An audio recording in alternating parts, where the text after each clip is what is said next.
You want to fight crime? Let's get dangerous.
And yes, once again, it is that time to do a show right here on the old YouTube's called From the Desk of a Small Press Publisher. I'm your host, Joe D. McPhee, and I hope that you guys are doing well out there. This one is going to be a little bit of a weird one because we got a good topic to talk about today. And we got some other things to talk about in the meanwhile here. And there she is. Parallax Spectre is in the house here, and let's get everything rolling by doing our normal business end of things here, because we do got some things to talk about here, such as Stupid O'Clock happening 1 hour into the show. If we go into the second hour, which is 11 p.m. Eastern Standard Time, which is then followed up by Last Man Standing that starts at 1. Then you get a respite there until Monday, 10 a.m. Eastern Standard Time with Nicholas Tockert and Nevermind the Furthermore.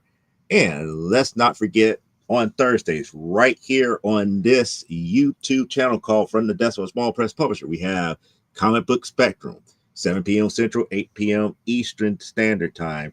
I believe Cliff is going to be back with us on this Thursday here, so that's going to be a good thing. He's now officially one of the, if I could say, somewhat ready for primetime players, because technically we're on primetime broadcast time, if we could say in those aspect here.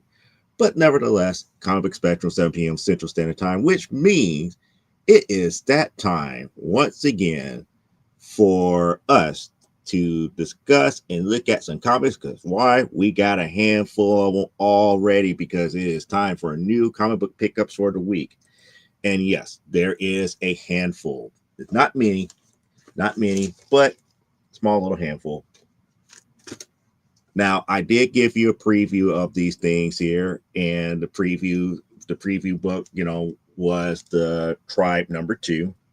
Trying to get the glare out of it because you got the screen glare, which is signed by Larry Stroman himself here.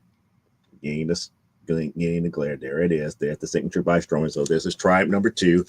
This was previewed on Comic Book Spectrum. If you were watching Comic Book Spectrum, you knew that this was going to be on tonight's show here. But you didn't know that this was going to be on here.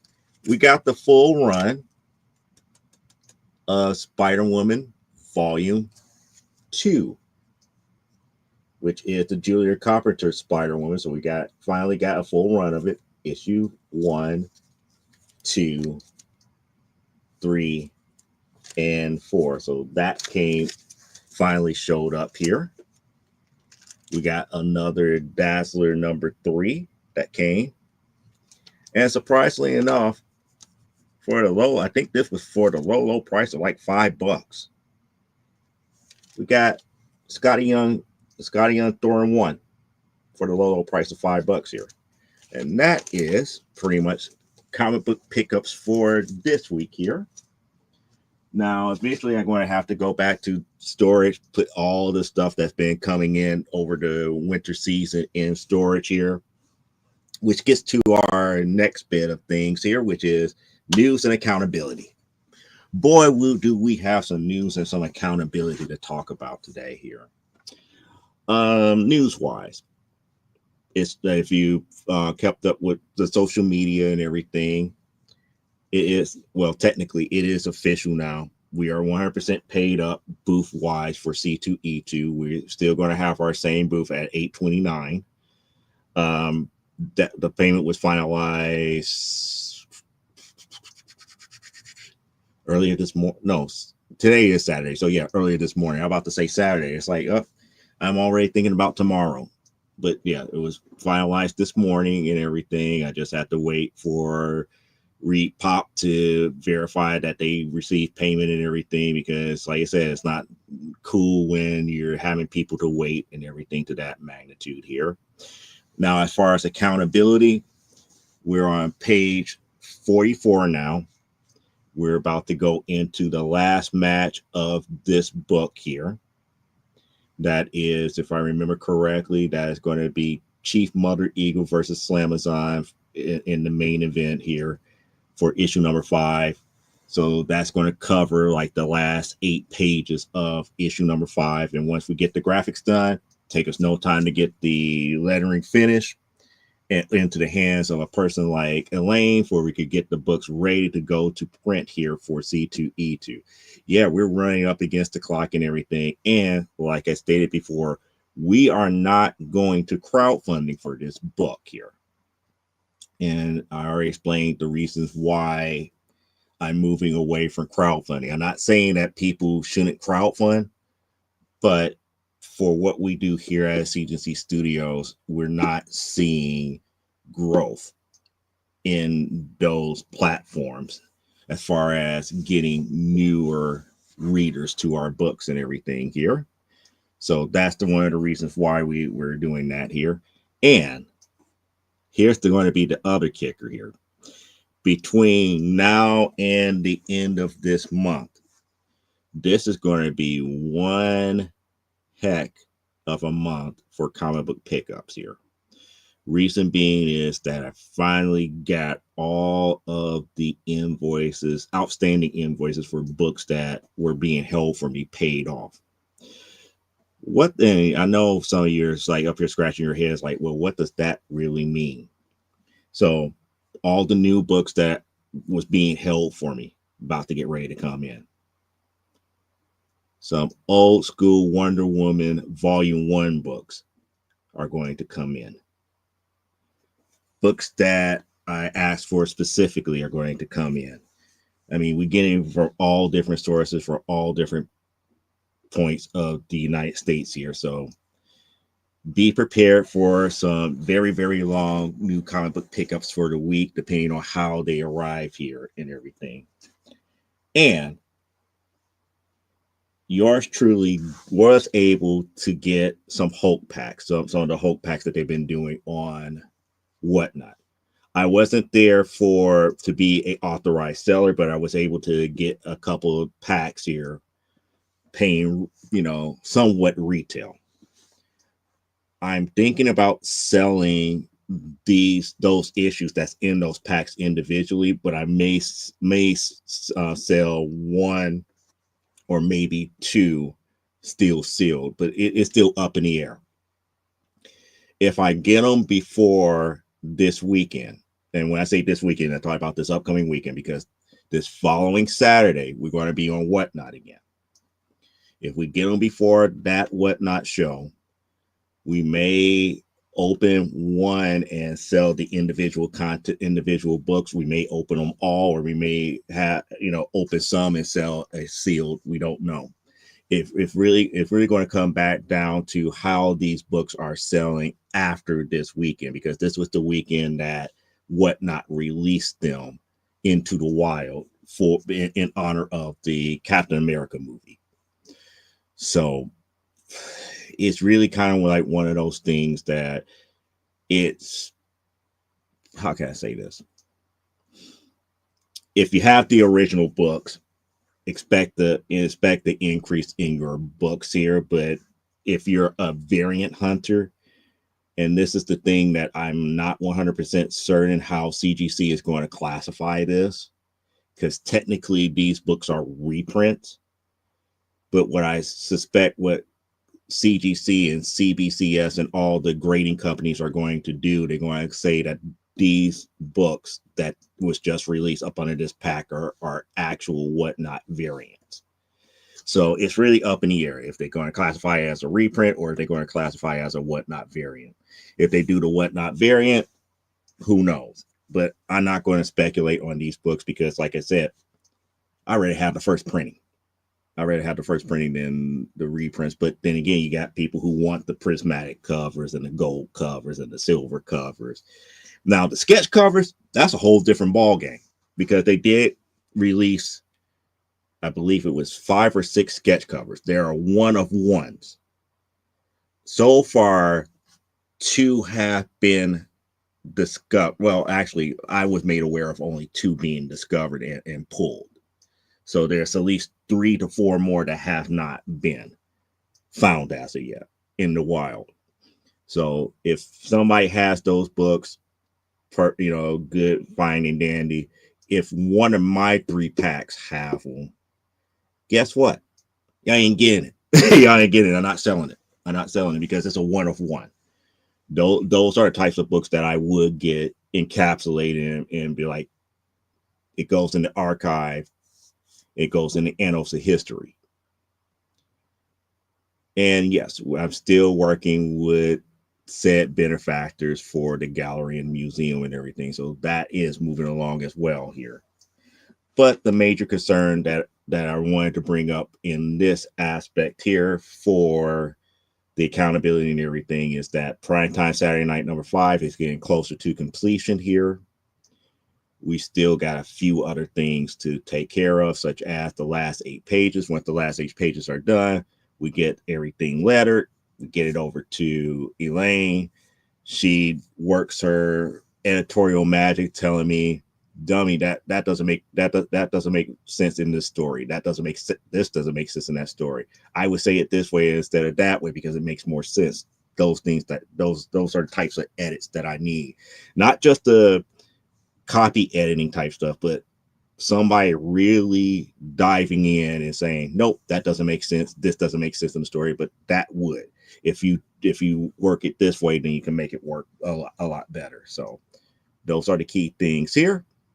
And that brings us to the topic of the evening here. So that means that we got the door open for all of you out here. I know there's at least 3 people watching here, and 1 that made themselves aware where that they're here. The topic of the evening is something simple. And I came up with this topic mainly because I was in a whatnot show that was for riskier books and everything. And I was up there, I was like, okay, let me see what they're up here talking about risque. And they're up here putting up issue after issue of things like Zombie Tramp and Vamp Blade. And I'm like, what's the appeal of these books? It's like these books really doesn't appeal to me. And then for it to be risque, it's like, okay, it's actually showing actual women's body parts on the cover. Just to kind of tone it down a bit. They actually showing women's body parts in the covers and everything. And I'm up here like, I don't see the appeal of this, but you got people, snatching them up and buying them up left and right and left. And I'm up there like, okay, what's the appeal? Let me figure out, why does this appeal to a certain class of people? Because when I think of the more riskier books, I'm up here thinking about some of the books that I probably grew up with or I knew about here that really had, like, the stories and stuff inside really had some very adult content to it. Now, being said tongue in cheek, it's like TNA covers. It is what it is. Some people, get their jollies off with that. It just is what it is. But when I move it from there to comics in general, I come back and think about, it's like, hey, what really, makes me want to buy a Wonder Woman book? What makes me want to buy a Doom Patrol book? What makes me want to buy X-Men? what's the appeal of the comic itself that makes me want to buy something, or buy it's not buy something, but buy that title and read that title, and be invested in that title. So, that's the key topic here. And I know that we got comic book collectors here talking, amongst themselves here in our chat and everything. So I put it out to you as well as my answer to some of these types of things here, because I really want to know what makes you want to go and buy more Amazing Spider-Man, or make you go out and buy more Batman or more Aquaman or whatever book that you love the most here. I'm going, with me, it's not just necessarily like the cover. It has to be like the whole background of the story of how the universe is built around that story. It has to be something that catch my attention and it makes me want to know more and want to see more adventures in that setting here. Like for example with X-Men, and it's like I don't see it a lot with modern X-Men. Modern X-Men is written in such a way where I go, yeah. But the older X-Men, from where I go all the way back from like 1963 to now, because in 1963 it was not as good as some of the stuff that we get now. But from like 1963 to maybe like 1970, there was some issues that were really good and some issues that was overly hokey. And yes, you could quote hokey. I mean, it was just like, okay, it is what it is. It's like cut, copy, paste type, such and such did this, here comes Scott does this, and then Gene does that, Hank does this, Warren does that, and then they come together as a team to do one thing together. That stops the villain.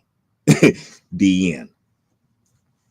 But there's issues in between those days before they went for, I think it's like they went for like 1 through like 45 or 46 before they start reprinting a lot of books.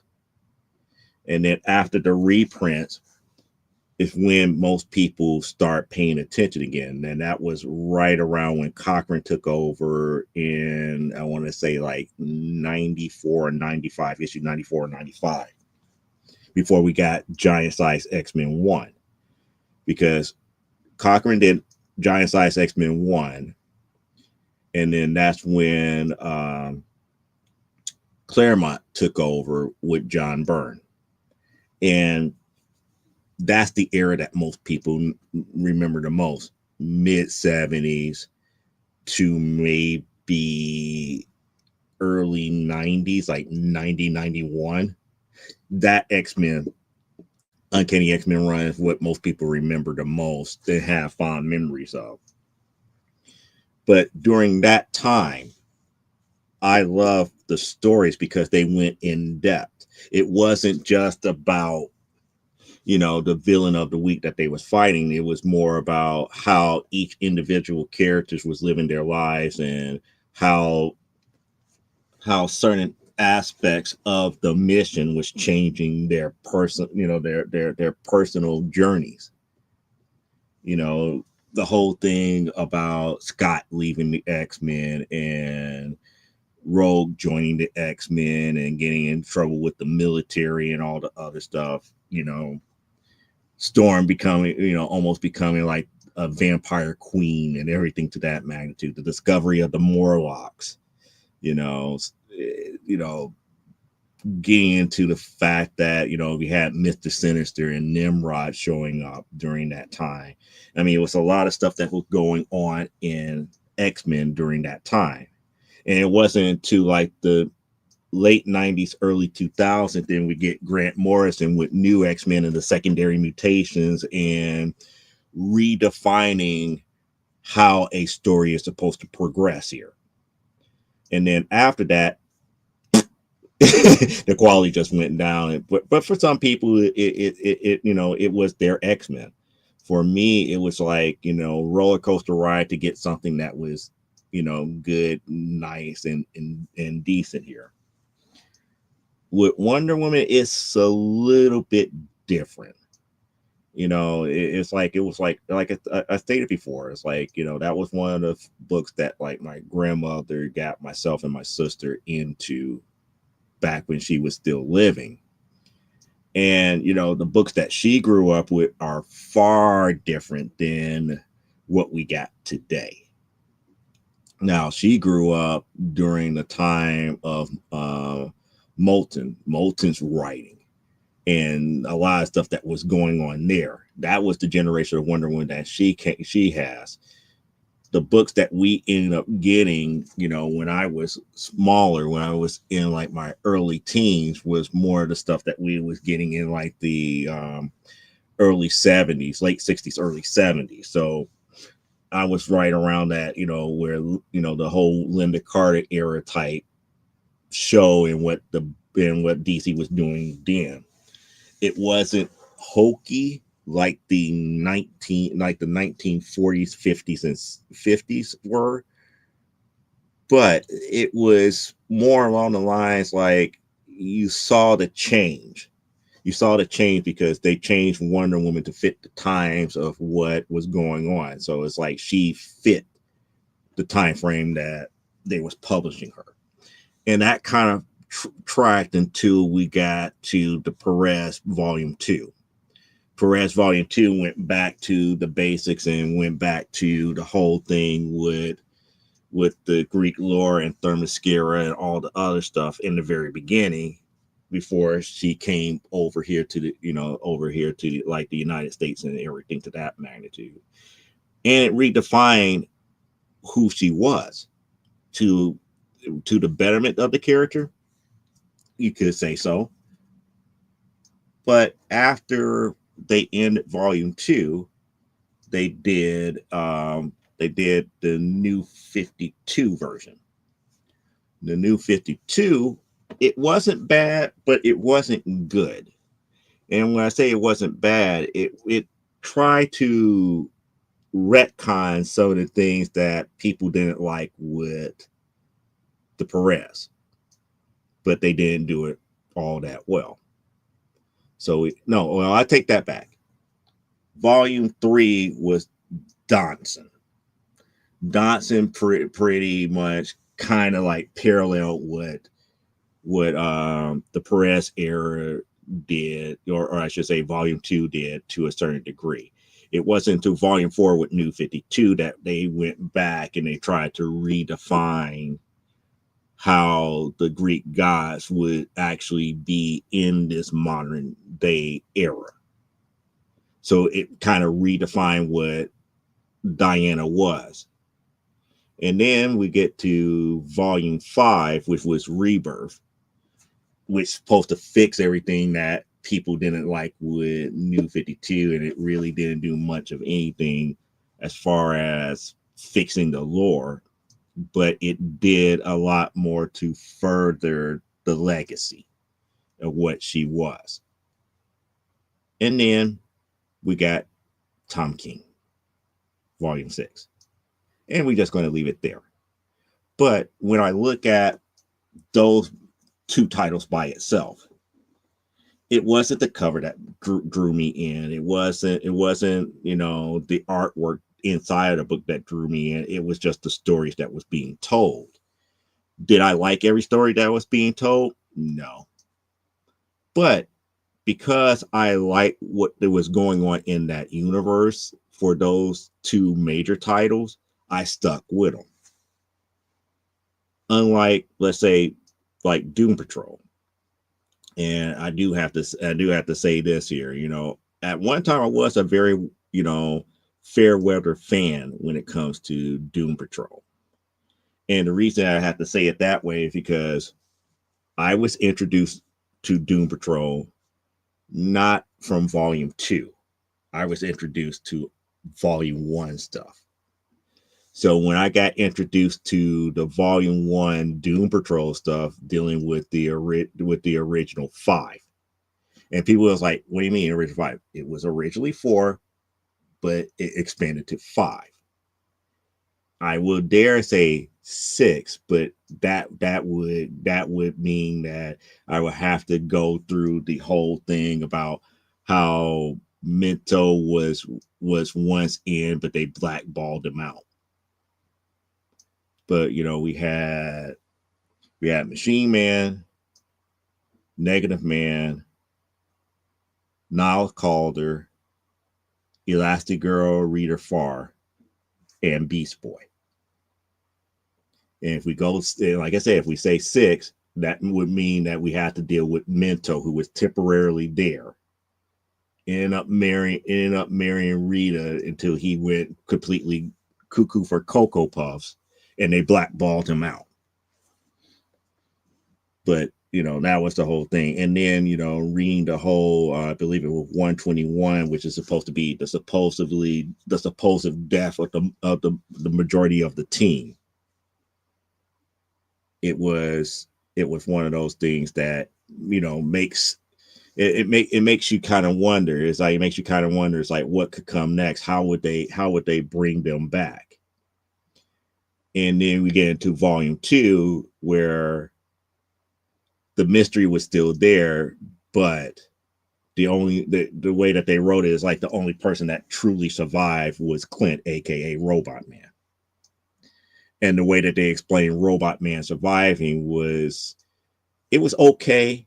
It was believable, but it introduced a whole nother layer and can of worms, because now all of a sudden it's like, oh, now they tell you that he was married and his wife is taking over and picking up where he left off. I'm like, say what? We don't need that. We don't really need that. Beanie and Lils, but we didn't need that. And it was following along that direction until the evil one, Grant Morrison, took over. And he put the Doom Patrol, if I could say, universe, flipped it on its head. And flipped it on its head for the betterment, but it took a while for somebody who was like old school, who was used to more of like a X-Men format, to get used to what he was doing. And, I kind of rejected a lot of those books, but now I'm appreciating them more so because of the way that he developed those newer characters, like Crazy Jane and Flex Metallo and Danny the Living Street. I mean, those are, good staple characters that goes a long, long way, and added something when they joined up with the Doom Patrol. Now it still didn't go back to like the original 5 as much, but with Robot Man being kind of like the, if I could say, the bridge between the two generations, it worked. And then we get, come back to, I believe the next one was volume 3, which was the John Byrne Doom Patrol, which went back to the fact that no, what happened in 121 happened, but the aftermath kind of shattered the team. And it shattered the team more so because of what Niles Calder did to save them. And it made Niles Calder to be more of a bad guy than a good guy. And it was kind of like the start. It was kind of like the start of where they was going with how they did the TV series. It's like Niles was not always the, if I could say, the guy that was truly helping you for the betterment of your own good. He has some ulterior motives of doing that, and he did a lot of unscrupulous stuff here, especially in volume 4 and volume 5. No, volume 3 and volume 4, I should say, because volume 5, which was the Young Animals one, was very, very weird. That one was weird. And then volume 6, was what it was. And then we had the short-lived miniseries after that, which was excellent. That was the Doom Patrol that I was expecting for this generation, that I wanted them to do as an ongoing series here. But the appeal of Doom Patrol for me, and the reason why I stuck with it, is because it reminded me so much of how the X-Men was built up. It was like DC X-Men to a greater degree. And then it morphed into something else up under Grant Morrison. Did I have an appreciation for it back then? No. Do I have appreciation for it now? Hell yes. Because it expanded that lore to the degree that it needed it. It needed what Grant Morrison did. Did it expand into volumes that made it nice and friendly? No. Like I said, I could do without volume 4. I could do without volume 4. Young Animals was interesting to me because it was what it was. It was a nice little fun romp with some of the younger characters being a part of it. But overall, it maintained that aspect of the weird, unknown X-Men like experience. That kind of brings me, to why I kind of like Challengers now. Because back then I didn't care too much for Challengers, because Challengers to me was like the average sci-fi. If I wanted to read a comic book that was typical sci-fi, I wouldn't go and pick up Challengers, because it just has so much wash, rinse, and repeat in it. And even now, the more modern Challengers of the Unknown, it's almost as if they're trying to take aspects of the Fantastic Four and trying to make it work in DC land with the characters that they have there, and it just doesn't work. The formula that worked best for something like that, surprisingly enough, was Blackhawks. Blackhawks actually worked better than Challengers in a lot of different ways. And even so, because of the time frame that Blackhawks was originally set in, which was World War II. Challengers comes off as Parallax would say, it would be like a dime store Fantastic Four with no Sue Richards. It really would have been, because the original Challengers was pretty much four so-called scientists just investigating all this weird stuff, and then every so often their female scientist friend would come in to kind of help them out, who eventually joined later on in the series. It was just not it was like an unfun wannabe Fantastic Four, but it grew on me. It grew on me because it was like one of those, like, okay, it's campy.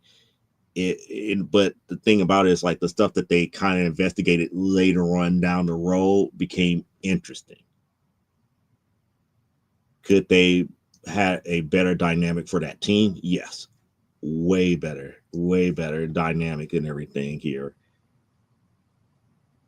But the best way I could put it is like, what happens when you have, and I hate to use these terms here, what happens when you get 4 college graduate dude bros together, and they go and investigate all these weird sightings in all these different areas of the country? Would they be able to survive X, Y, and Z and all the different aspects of their investigations? And eventually they met up with other heroes in the DC universe and everything to that magnitude to investigate some of the stuff. But the majority of it is like they was investigating monster sightings or weird phenomenon that happened, on the earth and stuff to that magnitude. It was scientific, but yet not really superheroish. And it worked to a greater degree, minus the quote unquote Fantastic Four treatment. But the appeal to that book was more about what they were investigating than that. And people got me back into things like The Spirit, because I was never truly into Pope, but I like stories like The Spirit, where it's just like, Danny, it was just like, okay, it is if he's truly undead, why does he go through all these things to why did he go through these lengths to investigate these things and take the beatings that he sometimes do? He is like, against some villains, he just takes a hell of a beating, and it just seems like it doesn't phase him.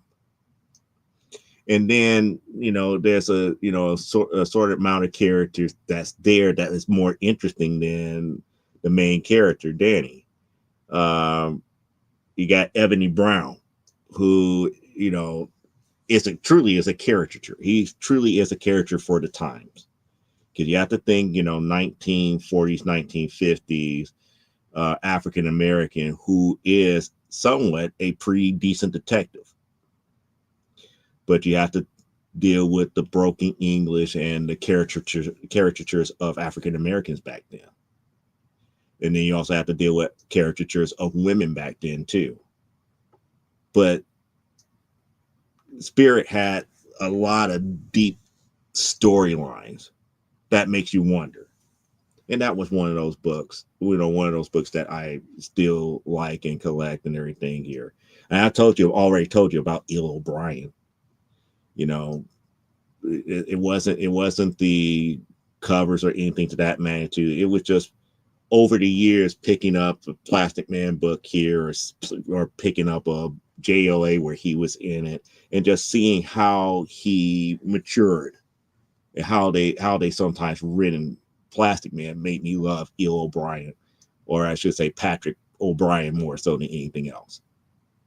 But it's just weird in that aspect of how the development of characters make you want to read more book, or make the book more appealing to a person. Another example of that would be Bitch Planet. I would have never thought I would actually like Bitch Planet, because when you hear the concept on paper, it's like, okay, this is getting overly political and everything. But when you start reading the story and then start looking into the universe, it kind of makes you wonder. It's like, why is this universe this way? What happened? And we never got what happened, but it led to a lot of great backstories to a lot of interesting characters, which, like I said, it kept me wanting to read the book. And we get to those certain characters that we come across that we just love to just indulge in every so often. I have like my Jessica Drews and the Jessica Jones and Birds of Prey that every once in a while it's like, what, let me go ahead and read this. These are some interesting reads nonetheless. Now, every so often, I'll pick up things like, Flashpoint and stuff to that magnitude with the more common books, but the more common stuff like the Batmans and Supermans, they passe to me. They're like, meh. I will read Flash more so than a Batman or Superman, because there's certain aspects of the stories for Superman and Batman that I like and I don't like. I love King Superman stories, because when Red Kryptonite affected him and he took that standpoint of what would have been kind of like the mentality of Earth 3 Superman, it made a lot of sense. Like, who is really going to stop him? It's like he technically could be king of the world and have to deal with those problems and kind of be a jerk all at the same time. And then, kind of like some of my favorite stories, such as I think it's like 592 and 593. But we're not going to go into that, because I harped on those to death, because again, the all-American Boy Scout getting caught up in something like that. Good storytelling. But at this point, let me stop talking here. I want to know what in comic books, what's name, start talking about things in comic books that appeal to you. What makes you want to continue on a title or brings you into a title. And I know sometimes it's an artist could make you interested, because I see it all the time where it's like, oh, look at the artwork, and I'm seeing up here, it's like, okay, if the artwork appeals to you, it appeals to you. If that makes you get the next issue, more power to you. If the writing does, you kind of like on the same mindset and the same plane that I am. Sometimes it could be something completely different. It could be relatability to the characters or the storyline or the universe that they're set in. It could be a whole bunch of things. But I know that there's people out there. I see that you guys are watching it. I'm going to give you guys some time to tell me what in the books appeal to you more so to make you continually want to buy them. Don't all answer at one time here, because if nobody's talking back, we're just going to go ahead and kind of wrap up everything and give you most of your Saturday back. But that's the topic for this evening. I just wanted to see why people pick up what they pick up. Not everybody is a Batman fan. Not everybody is a Spider-Man fan. I definitely know not everybody is a Wonder Woman fan or a Birds of Prey fan. But we pick up what we pick up because there's something about the book or the title that appeals to us. So I'm just kind of seeing what things appeal to you. It's like there's people that just love horror books. There's people that love the detective mystery type stuff. There's people who love pulp. There are people who love capes and tights. There's people who love slice of life. And yes, slice of life is a genre of comic books, and it is very successful.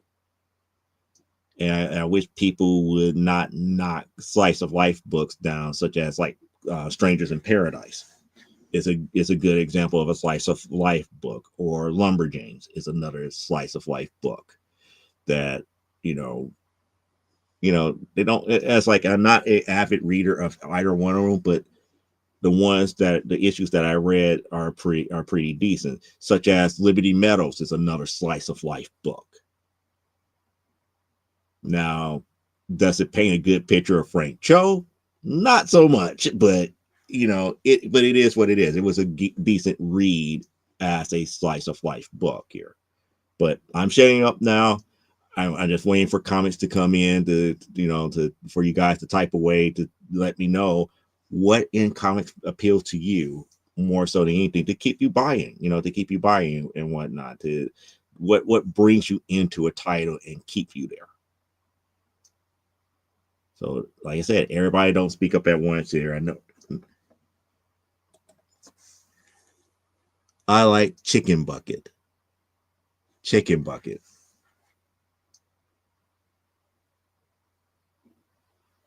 I'm trying to figure out Chicken Bucket. Chicken Bucket. I'm trying to think. Think that one. Oh, a Bluey. Oh, Bluey reference. Okay, it's a Bluey reference. Yeah, but well, I think there is a Bluey comic book. Yeah, I believe that's a Bluey comic book. Oh, Unky Eyeball would get it. Okay, all right. I was just up here thinking, it's like, I don't remember Chicken Bucket and any comic book reference for Bluey, so that's why I'm up here thinking, it's like, oh, maybe I don't know. But comic book wise, what makes you like a book so much? Sometimes the weirdest things appeal to me more so than anything else. And one of the things that if I could say turns me away is commonality. I don't like the common aspect of things. Of like, oh, I got a hero over here that has super that's just super strong, super fast, and they do this. It's like, what makes them different? That's just me. But I'm like I said, I'm giving you guys time to let me know what you guys think here, and what books and everything to that magnitude. Doesn't seem like we got too many chatty people. I like books that tells a story or have a character arc and have problems, triumphs, and good times and bad times. And so you're more the writing type, like how I am. You like the hero's journey type stuff. That's the reason why I could give up capes and types for a slice of life book any day, because it seems like slice of life gives you those ups, those downs, those personalized stories and everything to that magnitude. And do not recycle the same story 1834 times, aka X-Men and Spider-Man and Fantastic Four. Reed, why are we going over? It was like, Reed, why are we going over here to explore this? Oh, because it's going to lead to a new discovery. Should we worry about that? Oh, we deal with that later. Okay, it's later. Oh man, I wish we didn't have to deal with analysis, but you left the portal open for him to get in here. That was your fault a couple of issues ago, because you had to go see about something else. Oh yeah, that's right. But Spider-Man, I agree. A lot of uh wash, rinse, and repeat. It's also one of the reasons why I don't like Something's Killing the Children. It's a lot of wash, rinse, and repeat in Something's Killing the Children. I really wish that Something's Killing the Children really did focus more on the actual dynamics of the houses, as well as trying to find what is actually possessing the kids, but it doesn't do that. X-Men, Sentinel Shi'ar, Persecution, Professor Eskin Magneto dies, Professor's wheelchair, Phoenix, Bug, Shi'ar, Sentinels, Days of Futures, Pants. What is up with you and Pants? You're supposed to be past Pants. Registration, Sentinels, Magneto dies, Professor could walk. Oh, you missed a couple. You missed a couple in that cycle. You missed a couple in that cycle here. Rinse and repeat. You missed a couple of things in that cycle. It would be like new character joins Sentinel's persecution. Professor X could walk. Magneto does something stupid. Character gets fed up with Professor Xavier, leaves. Shi'ar comes in. Phoenix. New characters come in. Shi'ar, Sentinels, Days of Futures Past, Registration, more Sentinels, more characters leave. Magneto's on trial because he did something stupid. Xavier goes crazy. More Sentinels. More Sentinels. More X-Men comes into play. Team gets divided into multiple teams again. More people leave the team. Government now have control over the Sentinels, and now they're man. now they're man vehicles. It's just. I mean, I get it. Oh yeah, Star Jammers, Mojo, Mojo versus the people from the Mojo verse comes in here and does something. The whole thing about equality and all this other stuff, and the vision, and the vision is like Magneto's vision was right, Xavier's wrong, and then Xavier's vision is right, Magneto is wrong. Stuff to that magnitude. But I get this damn I get your whole wash, rinse, and repeat. But it's a lot of that stuff across multiple titles here. I mean, Avengers pretty much have the same kind of thing here. Wonder Woman pretty much have the same thing with, if you paid attention to how many times she fights her main villains, especially when it comes to Cheetah and Giganta.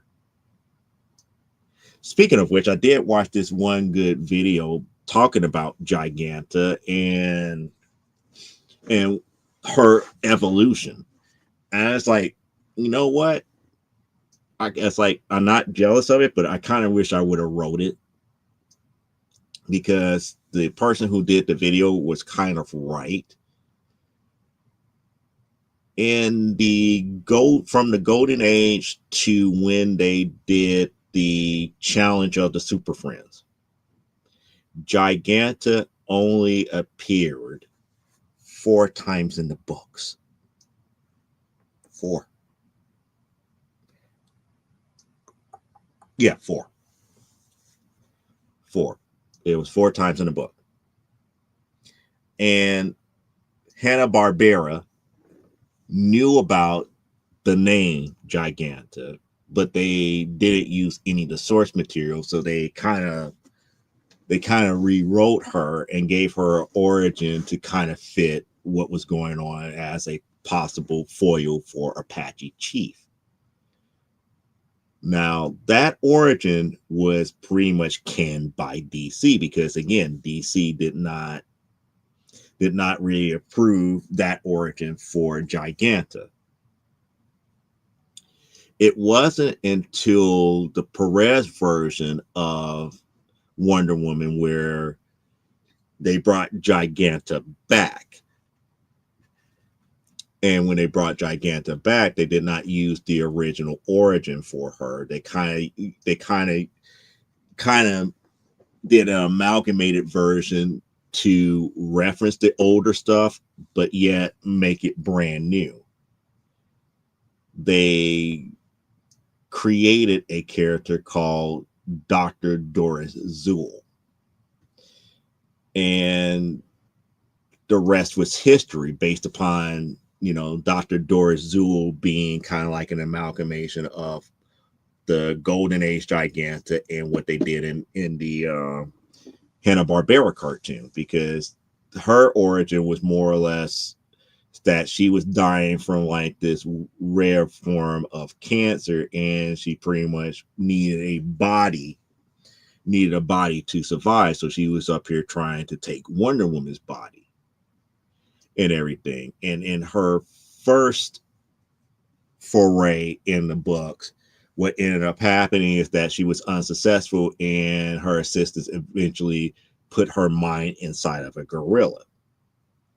And then later on in volume 2, they've got to the point where they finally got her mind out of the gorilla and into a body of a Russian female circus strong woman who happened to have the ability to change her size.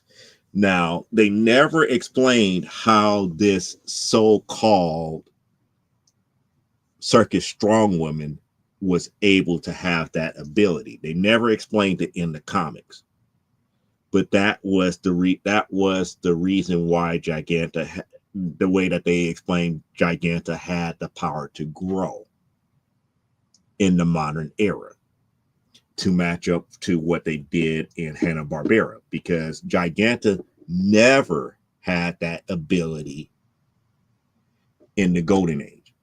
Yes, she was way taller than everybody else, standing over 7 foot, but she never had the ability to grow. And not until that reiteration of Doris Zuul, once Doris Zuul went from the gorilla, having her mind being placed from the gorilla into that circus strong woman. They said that they were saying that the circus strong woman was actually a metahuman, and from that point forward, she had the ability to grow. So things like that actually happen. But but those are the types of things that keeps you in a title, because you try to figure out why did they do that and how did they do that. Now, like I said, I'm a little bit jelly that he did the video. I really wish I would have wrote about that more so than anything, but in the bigger scheme of things, it made for a interesting, if I could say, character journey or evolution in a character. Because a character that went from just being an evolved female gorilla, and that was the whole thing. Even Justice League Unlimited tosses it back to the fact that she was, that she was really is supposed to be an evolved female gorilla, but never had truly had, superhuman powers or anything to that magnitude. They hinted that that's what it was, and yada yada yada. But the way that they did everything just kind of like which version of Giganta is the right one and who had the most correct origin. But like I said, I kind of, like I say, a little bit jealous, but I just still wish that I would have wrote something that was impactful to all the discoveries that he put out there, because I'm like looking at that, it's like, yep, that's right, that is correct, that is correct, that is correct. But in the bigger scheme of things, there was no definitive origin for the Giganta that we know as today, that we have today. There's no definitive origin for her. So, you say, well, Parallax, what books appeal to you most here? Because I know it's like I know that I know that Tori is a Captain Marvel fan. I wanted to ask her about what appeal did Captain Marvel have to her, or Miss Marvel, Carol Danvers, that per se. I'm a She-Hulk fan. I'm a Wonder Woman fan. I'm a fan of Storm. Like I said, a Plastic Man fan, Spirit fan, stuff to that matter. Oh, there's Don. Don, you missed most of it. Tarot, Fantastic Four, and Daredevil, the bestest. Now, I'm going to ask more about Tarot because, we know about Jim Ballant, and we have a shared love for Jim Ballant because Catwoman Volume 2. But Tarot, to me, that is a very weird book, and it is what it is. Oh yeah, New Birds of Prey is what I would have if this Birds of Prey was done back when I first started liking Birds of Prey back in the 90s. I'll be up here telling people it's like, Birds of Prey is better than X-Men. But it's not like that. But I'm curious about what drew you into Tarot more so than anything else here.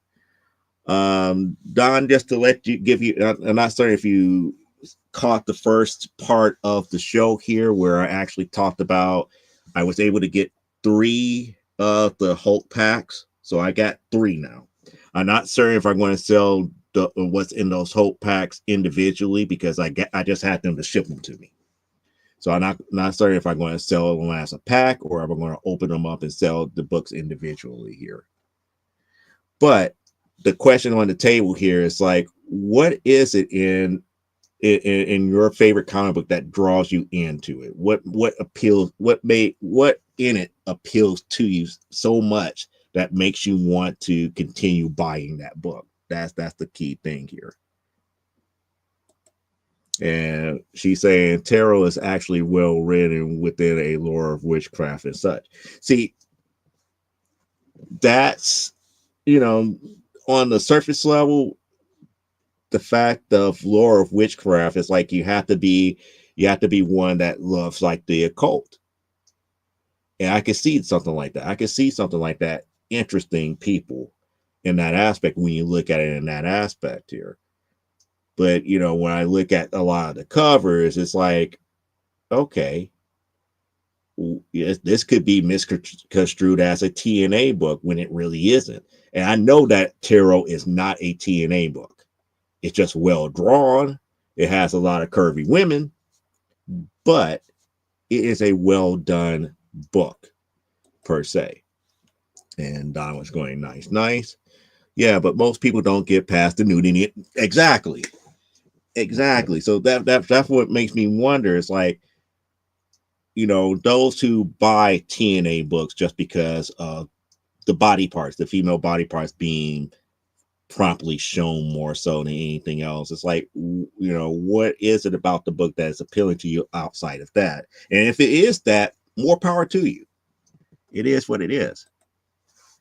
I think it would be best to sell the individual books. Okay, now I'll probably go with that route here if they get here before next Saturday, before I do my next whatnot show. But the question is still on the table for you here, Don. I think the books really make you think like Last Mermaid issue. Probably. For me, I keep coming back for multiple reasons. One of the obvious is loyalty to the character. Two is the art, and three is the main storyline. It's tough to me to endorse all story arcs, and that's the whole thing. I'm not saying if it's one story arc or anything like that, but if it's the universe that the character is set in, if it's something about the character that you ultimately relate to. I mean, it's nothing wrong to say it's like, hey, I like the artwork in the book, and that would keep me in the seats. I could understand that, but like I said, the whole reason I brought this up is because I was in a whatnot sale that specifically for more risque books, and when all you see is nothing but Vamp Blade and Zombie Tramp, I was like, okay, seeing females' body parts on a cover does not appeal to me. It's like, these are not what I consider risque. What I would consider risque is like, oh, where's the Ogenki Clinic? The covers are not as graphic, but they do show some things here. But the book itself is kind of misleading because, again, Ogenki Clinic is really more of a slice of life book talking about the one and only sex hospital in the world, which has happened to be stationed in Japan. It is a hilarious story. It is hilarious, but it is about a actual hospital actual clinic that is ran, a actual medical clinic that is ran to cure people of their inhibitions about certain things about sex and fetishes. It is a well-written book. It had a lot of tongue-in-cheek type stuff, and it was hilarious. It was not meant to be taken as seriously here, but that's like kind of like where I was going with this. It's like, if I had to compare Ogenki Clinic to Zombie Tramp, Ogenki Clinic wins in my book. Zombie Tramp is like meh. I could draw women like that all day long and be like, it is what it is. But the story doesn't, the story or something about it just does not appeal to me. Just like how with all these Dynamite books with dealing with Deatoris. Deatoris to me would have been a very interesting character if they would have dialed down the whole sex appeal aspect to her. I mean, that's one of the things that I feel that Dynamite is ruining with Red Sonja. They're dialing up that sex appeal with Red Sonja and dialing down the lore. The lore of Red Sonja is what keeping people, coming back for more. Having a little sexiness, okay. But when you're really trying to play it up and everything, that's when you lose your old school fans of Red Sonja. That's just me. That's just me. I could be wrong. I could be wrong on that, but it's just it just makes me wonder, what makes people want this more so than anything else. Just like with Doris, because it's like she was perfectly, to me, she was kind of perfectly fine in the original, John Carter series. They gave her own book, and next thing you know, they just dial up the sex appeal to her to 10 to the 23rd power, and it's like it loses its meaning. It's just I just don't get it. I just don't. And like with Harley Quinn is an incomplete character as far as I'm concerned. She could have been written and developed in such a way where she could have been more of a mainstream character than what she is now. I believe that they're, playing more into those people who fetish her more so than anything than writing a good character.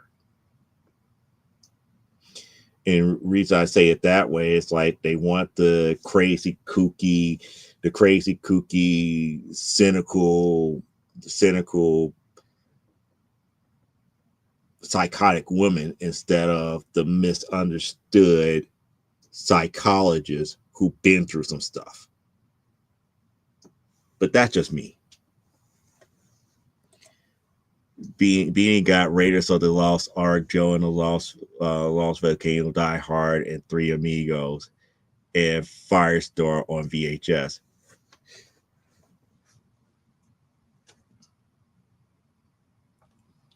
I'm not going to do it. She picked them all out. That's nice.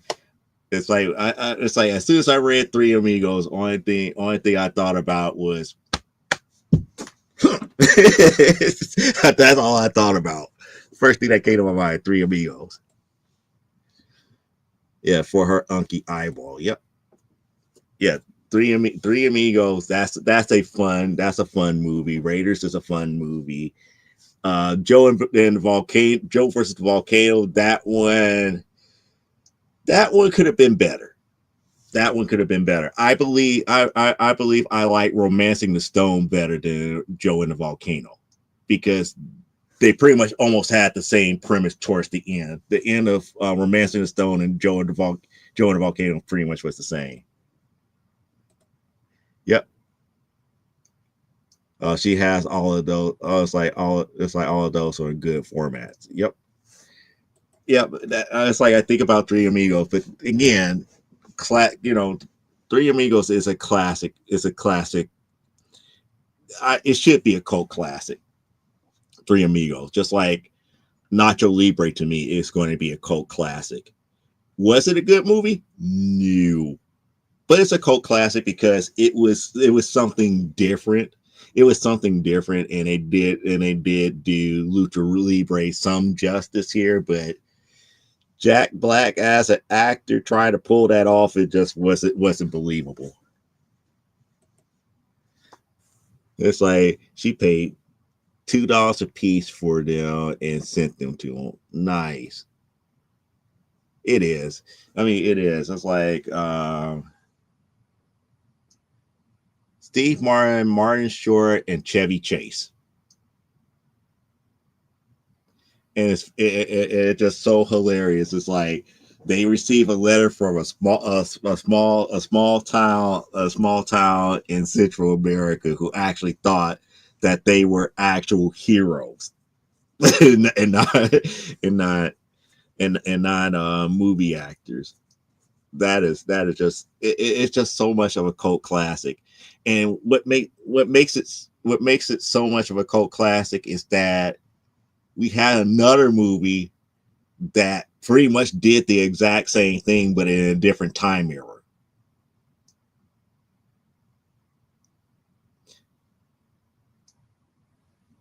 And I think that was what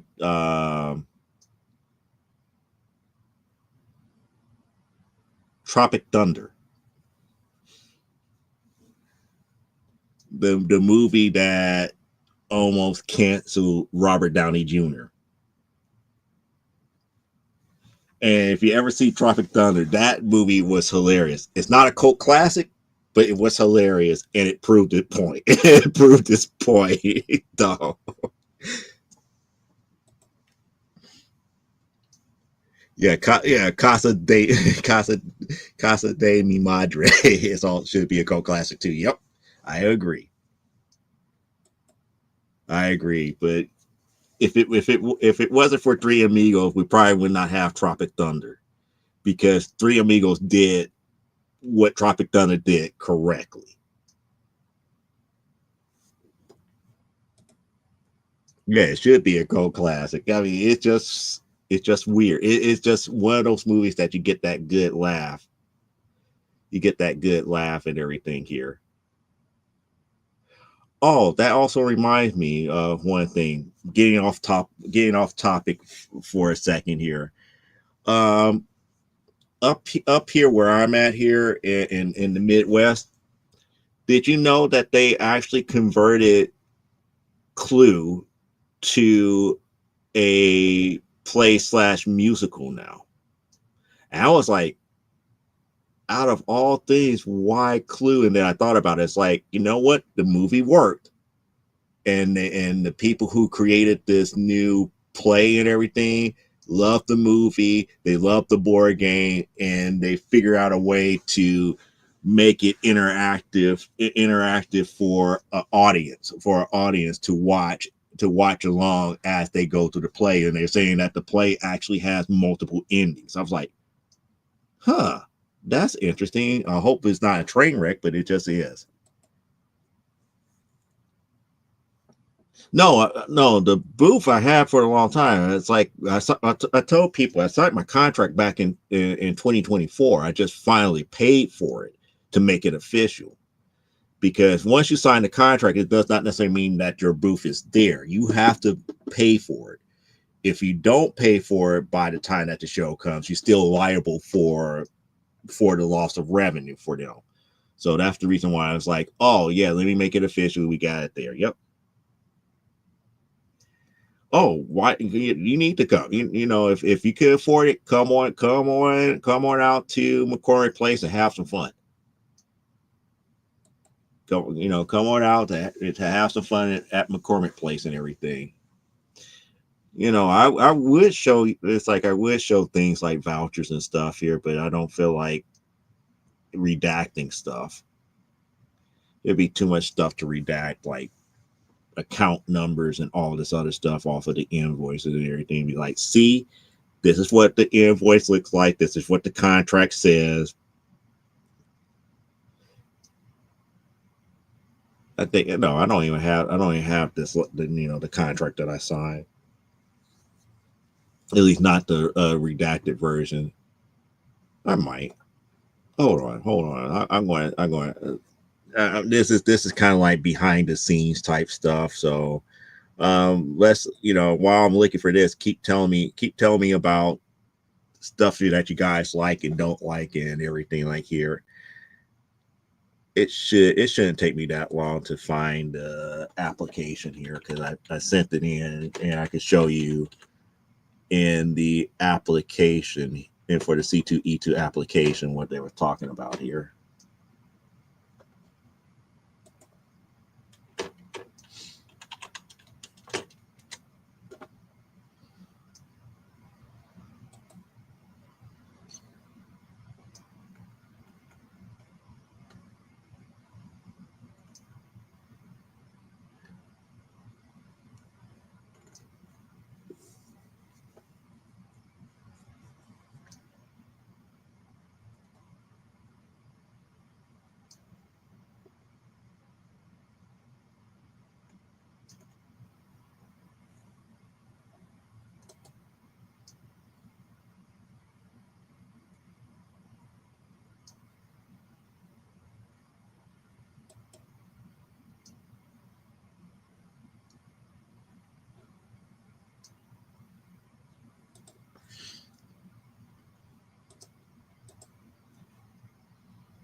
Okay, that's the move out from last April. So April 11th through the 13th is when this year's is happening here.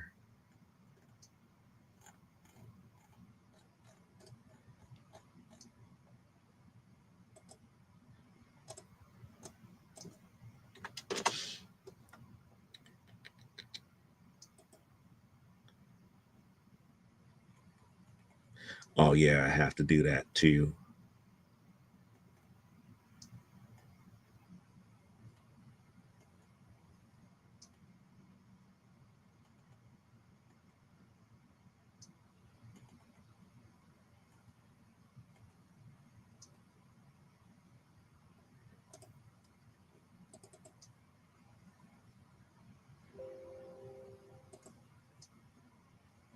Okay. Come on, don't do that yet.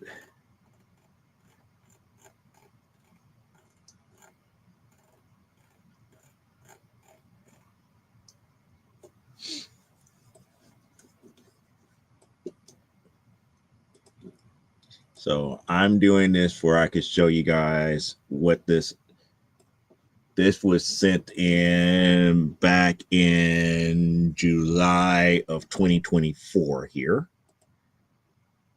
So just to give you guys an idea. So, for those who really want to start doing, who have their comic books and are publishing and everything and really want to get really into it. This is, I think, starting from like page 3 of the actual contract that they have for you to sign here. They give you like kind of like a pay schedule. It's like it's like with the contract, they would like for you to give 30% of the payment. But if you don't pay the 30% by October 11th, 70%, and by January 13th, 100% of the payment is due, and they give you the where you can send the payment via check. I never use a check, never. I use their electronic payment system and here everything here, and they say if if the agreement is returned after the above condition, the amount corresponding to the most recent past date in the agreement is in order to secure participation for the payments received after the final due date in the above for the payment received in the amount less than, it was like, the management shall be entitled to build an additional 3% of total cost of charge of interest at the rate equal to the highest permitted by New York law and everything. So in other words, they can charge you interest if you sign the contract and you don't pay for your booth. They could charge you 3% interest and everything to that magnitude. Now, if you decide to cancel or withdraw, you could, prior to that, it's like cancellation, withdrawing is like, if you paid the 30%, you get your 30% back. If you paid 70%, then you get your 70% back. If you wait until January 13th, that's the only way that you will be able to get your 100% refund back. After that, you won't be able to do that. To downsize, you still are responsible for 30%, 70%, and 100%, and such that within it. And then other purchases is dealing with ad space and revenue and everything to that magnitude, as far as C2E2. And then here's the definitions of all of the general terms about who is the management. That's read exhibitions is considered management, the exhibitor's manual, the lease agreement, ownership and management of the events, all the legalese that goes into the actual contract itself. And there's a lot of legalese about being compliant, publicity, promotion, and all this other stuff, how to use their logos, how not to use their logos, this, that, and the other. You can't sublease your booth. That was one of the other things here. But you can have a custom booth, but you can't sublease it. which is kind of things like resolution of disputes, exhibitors directory, data privacy, photography, damage to property, immunity as far as what they're responsible for if people get hurt and stuff to that magnitude, stuff like that. Cancellation and postponement.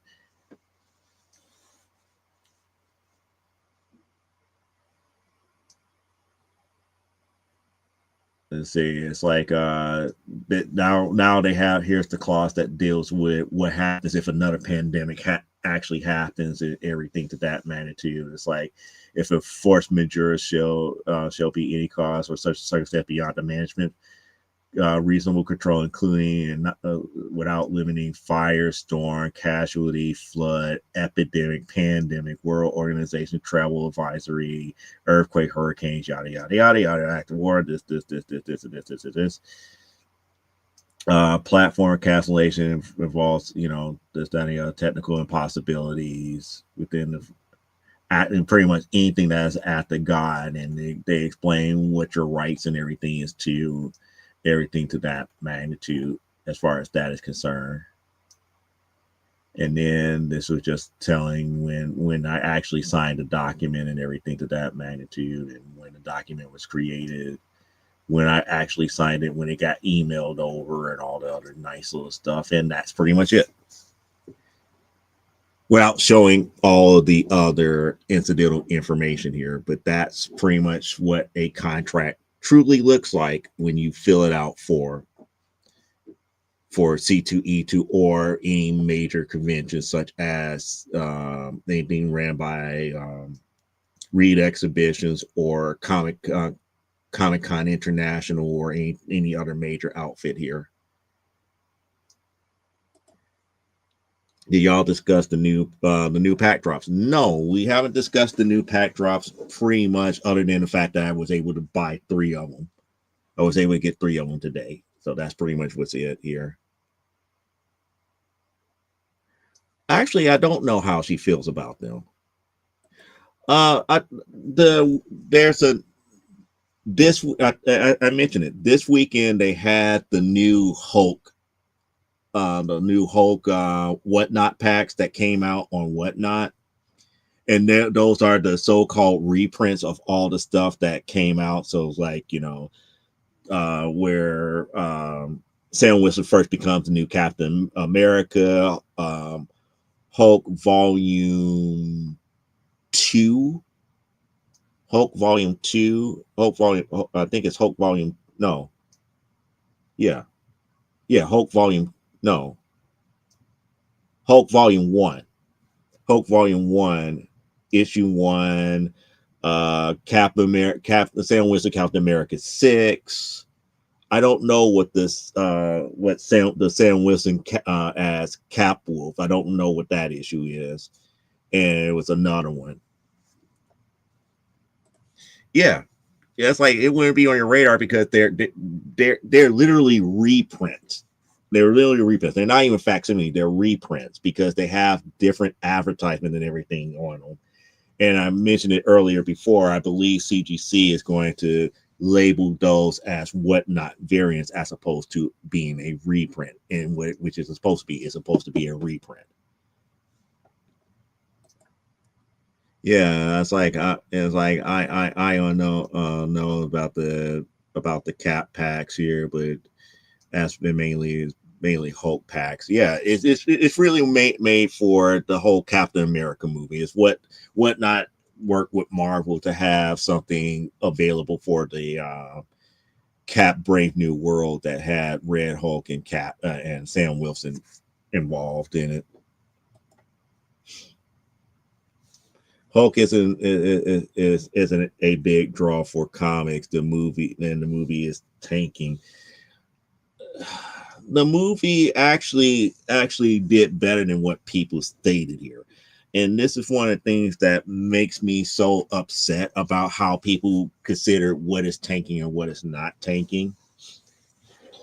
When you look at box office here in the United States only, then you kind of see it's like, yeah, it's not that big of a deal. It's not making that much money. But when you look at worldwide, Worldwide, this movie is one heck of a success. Is it a billion? Is it $1 billion maker? No. But I believe the last numbers that I heard was somewhere close to 700 million that it made just for this movie, for Captain America: Brave New World. Is already at the 700 million mark. That's worldwide. United States, not so much. They didn't make too much money, not so much here, but worldwide, it is where the money they made their money here. So I wouldn't say it tanked. Yeah, they were reprints too, but they were designated as reprints. They were designated as reprints, so that's why it makes me wonder why Whatnot is doing all this stuff, as variants here.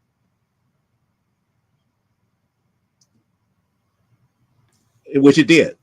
It did with worldwide sales. Worldwide sales, it did break that 600 million. So that's why I say I wouldn't say it's tanking. I wouldn't say it's tanking, but then again, if you take away worldwide sales and only look at what happened in the United States, you have a point. It did not make 600 million in the United States. It made far less than that. But worldwide, I believe it was over 700 million that it made. So it wasn't a bust, but it's not a boom. Whatnot needs to do something exclusive and not just shiny covers for reprints. Whatnot don't want to spend that money. They need to spend that comic money, that comic book money. I'm up here I got Teen Titans going on the brain with the whole mummy money type deal. They need to spend that comic book money because those are not cheap. Those are not cheap. Getting unique covers for exclusive books, those are not going to be cheap. And then working with Marvel or DC to get them is going to be a pain in the rear. So it's easier to get variant covers for reprinted books than new exclusive books.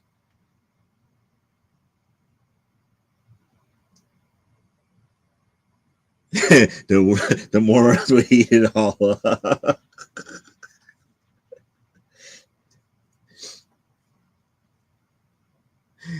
This is Dude Bro A. He been buying reprints. However, with the Parallax brand, this person got a grin again and again. Love that Parallax. Oh my goodness. Why am I thinking about movies now? That's Parallax's fault that she got me thinking about movies. Love that Joker brand. Yeah, but if they did a true exclusives, you want to know where speculation would be at? It will be through the roof on those books, and people will be overspending a lot. I still feel that people overspent. If you paid more than $100, actually, I'm going to say even this: if you paid more than $80 for those packs, you spent too much money. But it's like, oh man, I got to have that 1 in 300. I got to have that 1 in 300, gold cover. It's like, no, you don't need that. And it's like, it's not really a $400 or $500 book. The book has already been out. In a way, you kind of driving up the price of the first print more so than anything else eventually. Now, what is worth the admission for the pack was the what? How many was there, Don? It was 5 or 6 one of ones. I think it was 5. It was 5. It had to be 5 because it was only 5 different titles. It was 5 one of one sketch covers in this pack. That was the actual chase here. And then we have people up here talking about, oh, the foil covers, the foil covers is it's a chase. It's like, no, they rigged, as Parallax would say, it was rigged. It was rigged. The packs were pretty much rigged to at least have at least one foil or prismatic cover up in it to make people feel like they're not wasting their money. There was no way that you was not going to walk away with a pack that did not have a foil up in it or a prismatic up in it. It was no way possible. So pretty much you was pretty much chasing for the sketch covers. And that was the whole thing. That was the whole thing in a nutshell here. It's like I got a gold and a silver cover, not worth it at all. Yeah. Yeah, 5 sketch covers. They were one of one. They were not reprinted or anything like that. No, 2 have been unveiled. Two people have actually pulled. 2 people have actually pulled a sketch cover that I'm aware of. I didn't see it on a stream here, but word gets around whatnot very quickly. 2 have been found so far, of my knowledge. It could be 3, but I know 2 that have been found. Yeah, there's 3. My understanding, there's at least 3, up to 3 that's still in the wild. Because again, that's why I'm up here. It's like I was getting booed in some of these streams. It's like rip or ship it. Boo! We want to see what you got. No, you don't get to see what you got. You don't. It's like it's my money. I'm going to do what I want with it. You don't get to see it. Well, that's the whole thing. It's like I already know what's in the packs here. I'm not trying to be like dude bro collector. I was like buying the packs where I could eventually resell them. So I was trying to get them as cheap as possible before I could resell them later. To have something for my whatnot stream that is different, to be like, hey, I'm going to sell it.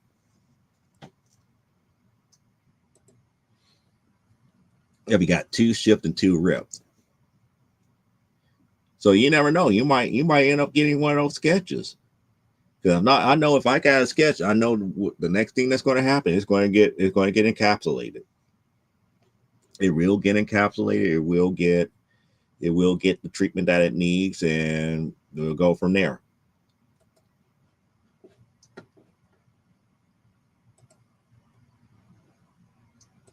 But outside of that, I just don't know. But yeah, the comic packs, that's like the only ones that I thought was worth it was the X-Men 97 packs, because they came out right around the time the actual books was being released to the public anyway. So they weren't really reprints. I agree with Parallax. The Marvel 24s, those for reprints. Those for literally reprints. The Marvel X-Men 97, that was a little bit different. That actually came out around the time that the X-Men 97 books was going to hit shelves anyway. So they were like true variants that was whatnot exclusives. Marvel 94, no. This Hulk, no. They are reprints. Yes, slab for sure. If you get one, and I'll be pissed off for those that the 2 that I heard about. If they don't get their slab, I'll be kind of ticked for them. I'll be kind of ticked off, because you have to treat your one of ones better. You have to. Those got to get encapsulated. Yeah, I still have to. I still have a sealed X-Men, and I have to. Oh, cool. Oh, you got your signed gold foily. Yep. So you got one of the lucky ones that got the signed one. That was nice. But was these X-Men packs worth it for the amount of money that people were paying for it? No. And I didn't mean to surprise you, Don, about the whole Red Hulk series, Hulk Volume 1. I was like, I was, during that time, it's like, yeah, I was buying Hulk during that time. I was buying that series left and right. So yeah, I have that whole run. So when they're up here, it's like, oh yeah, you could get a Hulk 1. I was like, I think I got 2 or 3 of them, but it is what it is. It is what it is. First print Hulk 1. Gold. It was like you could get a gold prismatic foil. And I'm going like, I got a first print. Why would I need it? Why would I need why would I need a reprint that is shiny? It's a waste of money. It is a waste of money. It's like that, $80 could go to an older Wonder Woman that I need.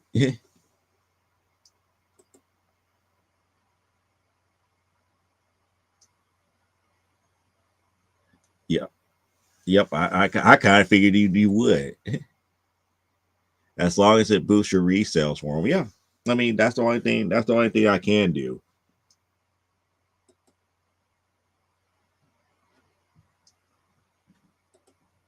And to think, I almost bought a Bride Comics mystery pack only for one reason and one reason only. It's not because of the books that he had up in there, because those books were issues that were going to come out anyway. It was more because, in addition to that, there were golden ticket items that you could also win too.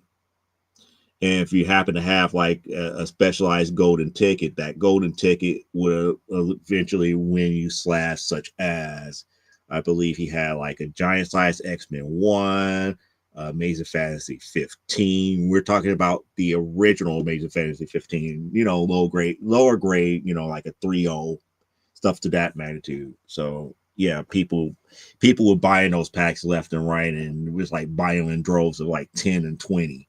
So that's like people are spending a couple of $1,000s to hope that they get one of those golden tickets for the bigger books. And I'm up here, it's like, yeah, you're going to be stuck with how many of these books that are in the packs just to hope to get, one of these bigger books. It is what it is. Yeah, me or Joe are the ones that remember, like, wait, since when does the Hulk use a gun?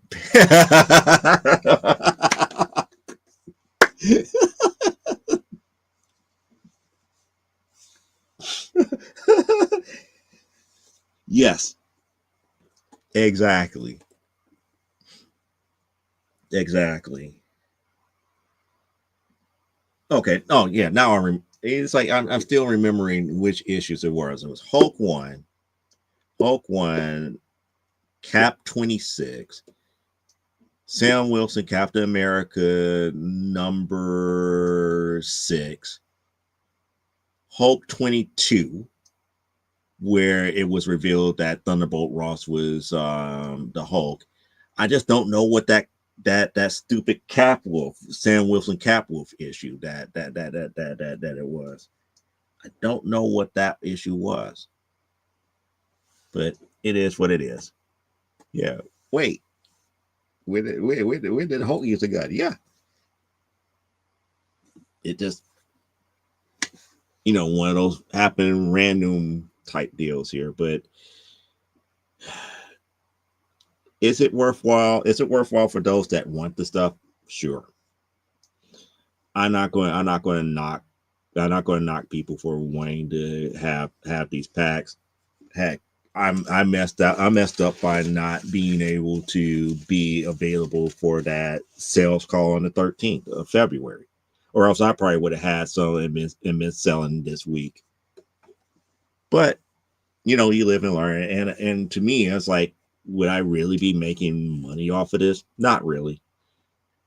I made a lot of money off of the Marvel 24s, a lot more money off the Marvel 24s than I made up with the X-Men 97. And I don't think I would be making a lot of money off of the Hulk packs, because it just seems like not too many people were paying a whole lot.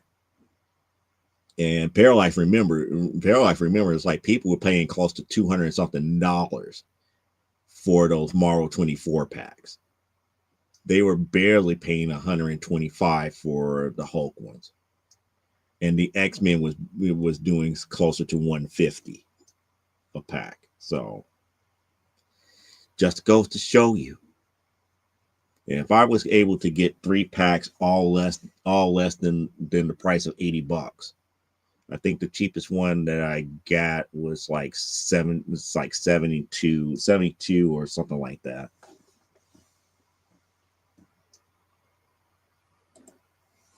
Yep. I saw some small hog pay $321 for a pack of Marvel 24. Yep. Yep. I wasn't trying to pay more than $60 a pack. Yep. And I'm like, you dumbass. Hey, that's their money and they're going to spend it how they like. And I will be in that same camp.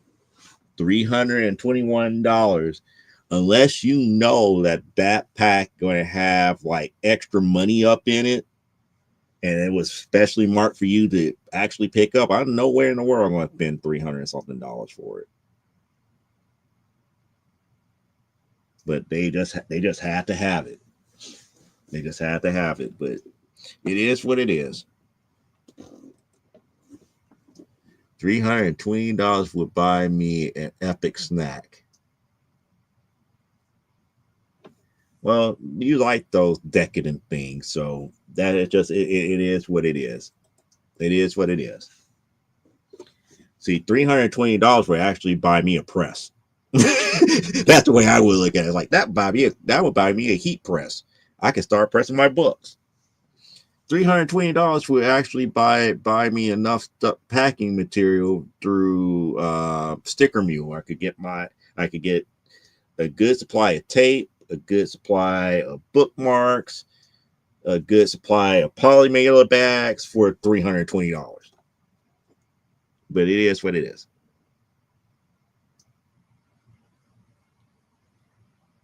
Yeah. But you have to understand, the 320 would have got me the press, the aluminum sheets, the silicone paper that I would need, and all the other materials that I would have need to actually operate the press. I'm not talking about just the press by itself, but I'm talking about everything. 320 would have got me everything that I need to do what I need. You still need something sturdy with the parchment here.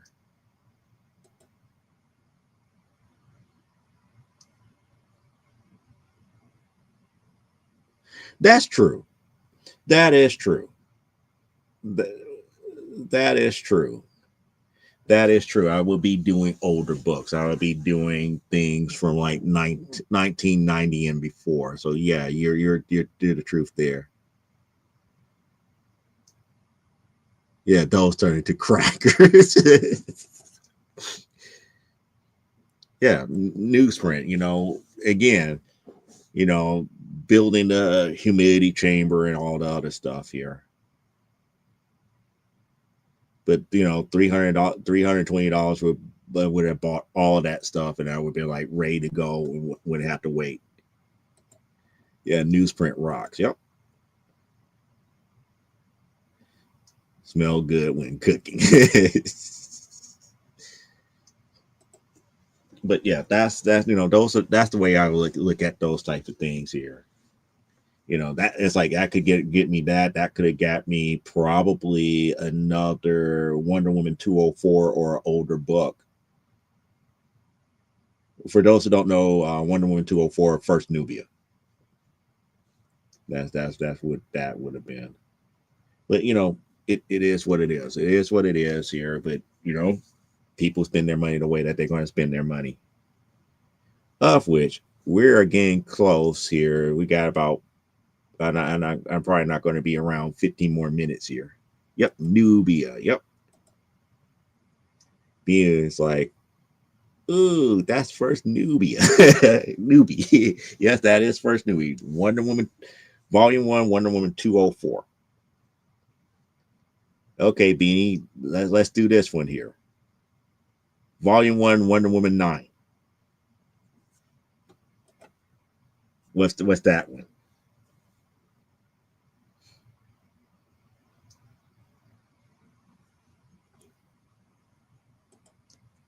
It's like I'm so proud I might kerplop. What was volume 1 Wonder Woman 9? No, Beanie. We just got through talking about her in this whole stream here. We just got through talking about that character. Volume 1, issue number 9 is the first appearance of a character. And we just got through talking about her.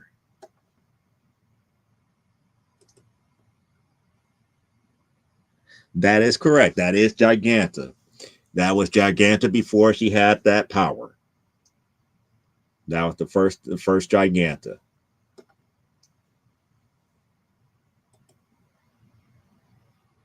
Oh, okay. I rotate that. No, Grow Lady. Yep. And the other one that I remember off the top of my head was, I believe it was Wonder Woman number 28. It's either 27 or 28. And I'm not going to do that one. I'm not going to quiz her on that one because 27 or 28 is First Villainy Inc., which had all of the main villains all together. So it would have been the first Clea, Giganta, and a couple of others all together. Beanie Bear knows more keys than me. Yep. She said more questions, please. And she does recognize artists. Cool. Okay, if you want one more, this one may not be as easy, but it's easy to remember, but it's not easy to always get it when people tell you about it. Uncanny X-Men Volume 1, issue number 8. First appearance of what character?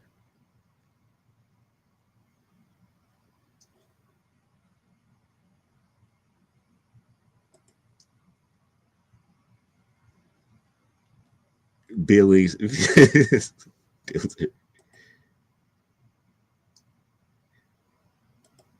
X-Men Volume 1, issue number 8. Yes.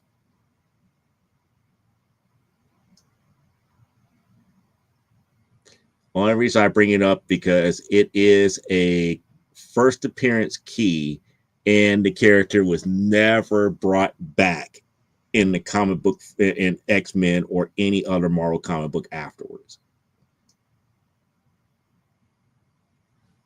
That's your hint. No, Blob was issue 3. His first appearance was issue 3. Blob was issue 3.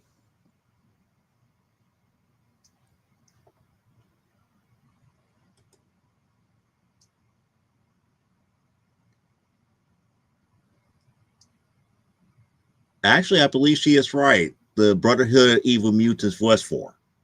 So I believe she's right with that one. I think I gave her the best hint I can give to her. It is a villain, and it's the only. Well, I shouldn't say it's a villain. It is a misunderstood character, and it was the only time that he appeared in the Marvel comics because they never used him again.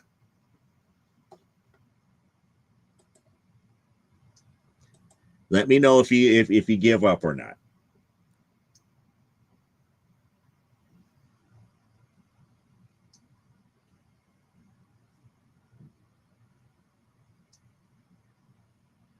It was his first appearance.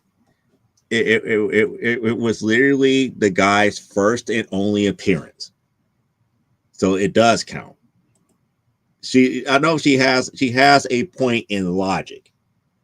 But again, don't blame me for Marvel Comics. Don't blame me for Marvel Comics because it is listed as a key issue, even though the character had never appeared ever again in Marvel Comics afterwards.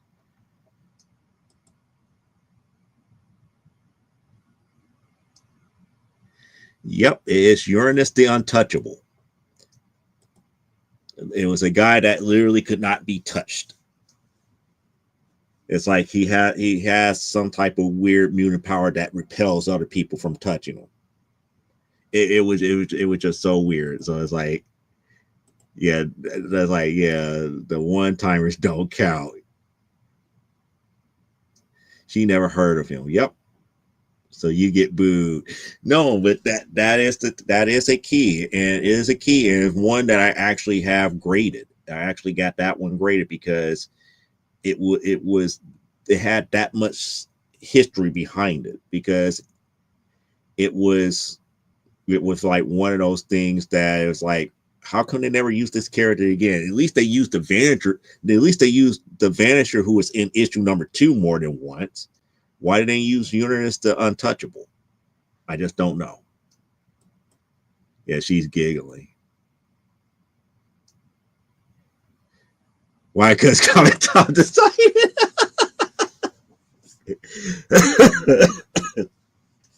Oh, so she's a fan of Comic Tom now.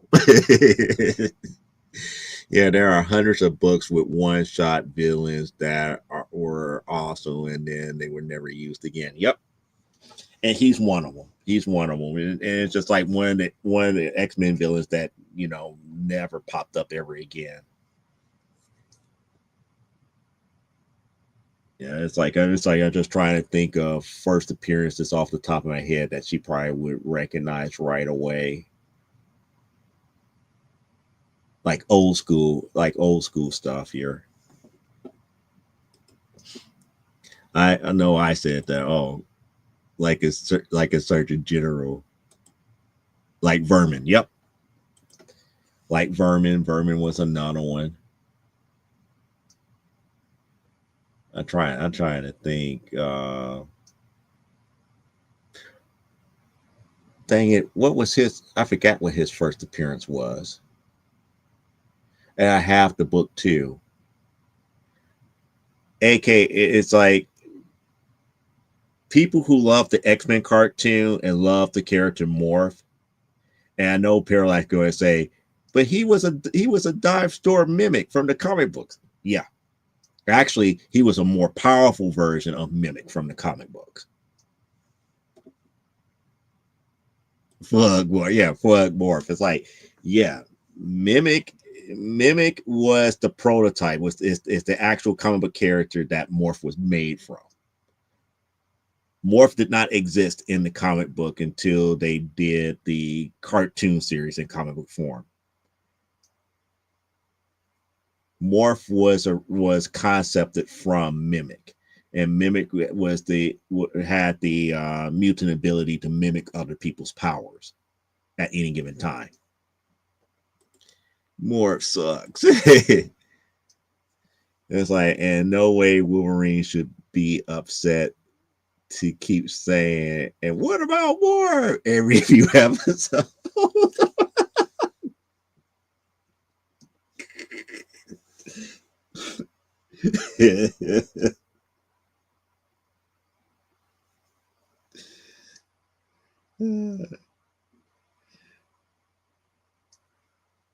No, I'm just thinking about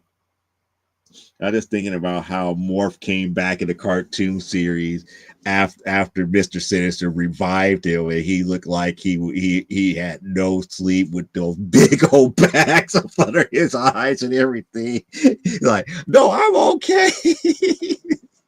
No, you're not. No, you're not. You look like you're drunk off of something.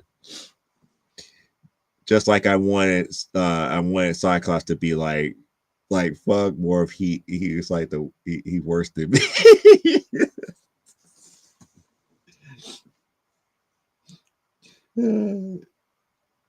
That is hilarious.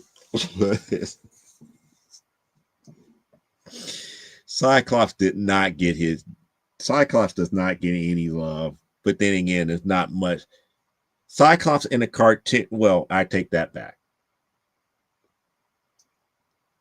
People hate Cyclops because of the movies.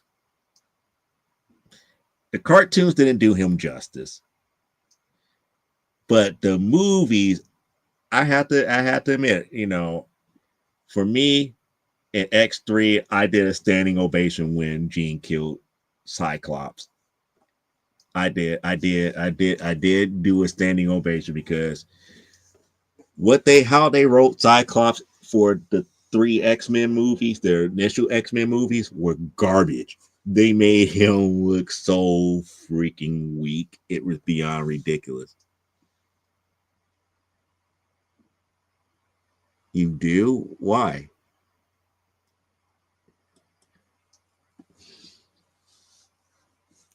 Yep. Yep. But he was a dick with a purpose. He served a purpose. He served a purpose. But then again, it's like it became obvious of how much of a of a if to use your term, after he merged with Apocalypse, it was obvious how much of that word he was.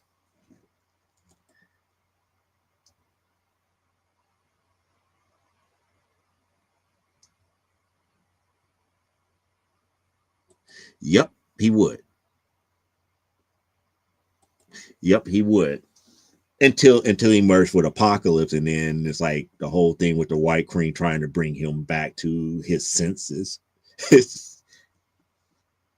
But again, he merged with Apocalypse to do what? He saved his team by doing it, but by doing it, he became more of a dick.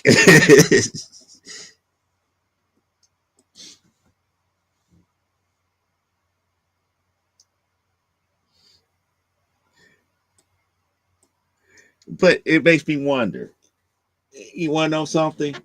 Since we're going to go there between the whole Cyclops and Wolverine, this is the thing that makes me wonder. Leaving Jean out of the equation here, how much hate would he have? How much would he have hated Cyclops?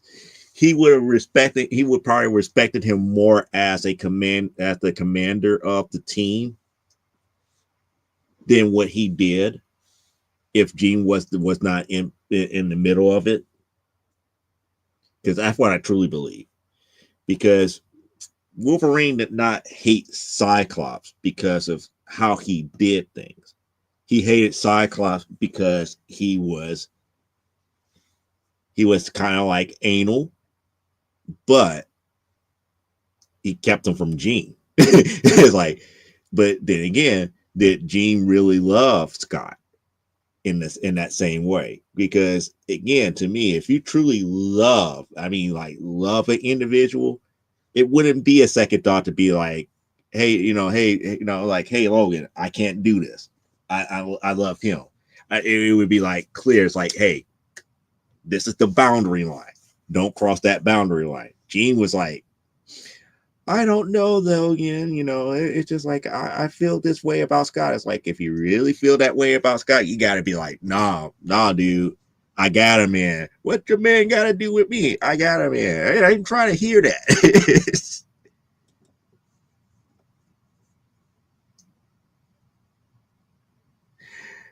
That's the thing. Cyclops really wasn't coming at him with authority per se. The whole thing with Cyclops and Wolverine was, if I could put it to you this way, text versus experience. Logan had experience. Logan been in fights, literally been in all these types of fights and all these different scenarios. Scott has only studied a lot of this stuff. He understood the tactics, but he did not know how to perfect the rest of the team to go through this type of stuff, and that always caused controversy with them.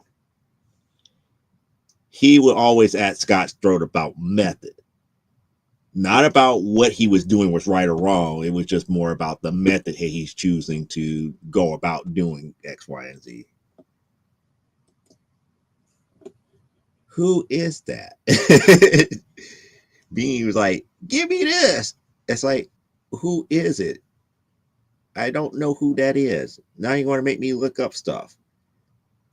We're up here talking about old school X-Men and everything, and now I'm just up here like,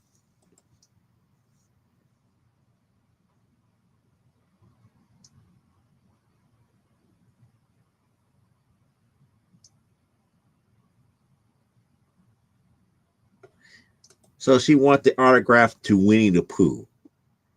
Why is Winnie the Pooh so important now? Just trying to figure it. It's like I'm going to go up to Jim Cummings. He's gonna be like, "Oh bother,"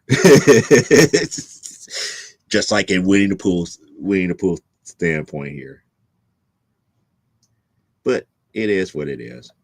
But it is 2 hours. We're at the end of the show here, so it is time for us to say goodbye here. Thank you all for participating here. Like I said, this is the interactive show. This is where you control the horizontal and the vertical. Unlike what we call it, dang it, Outer Limits.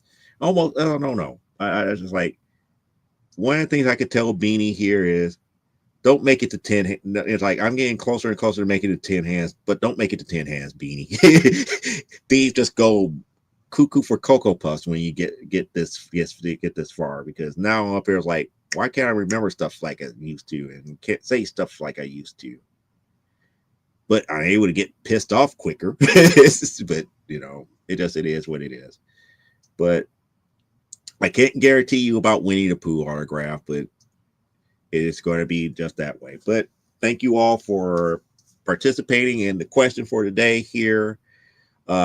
Next week, is going to be a whatnot week here. Like I said before, if I get those Hulk packs, I might open up one or two and see if we can sell those books as well as the books that we have slated here. Like I said, the buy it now method seems to be working a lot better than auctions here, and it is what it is. And keeping my fingers crossed, we're trying to see if we could get more of the books that we actually bought here. I can't wait for those older Volume 1 Wonder Woman books to get here, because that puts me that much closer to having all of Volume 1. But I'm still feeling scared. I still got to get an issue 1, an issue 2, an issue 3, and a issue 8. The issue 8 is the scariest one for me to get, because that's the Wonder Woman for President issue. So it is what it is. It is what it is, and not a problem here, Don. And Don is saying bye to Beanie, Lils, and Leia here. So until next week, live life, grow, and be well. And we are out of here. Have a good rest of your Saturday if you're in the Midwest or in the West Coast. As far as my East Coast friends, enjoy your Sunday. See ya.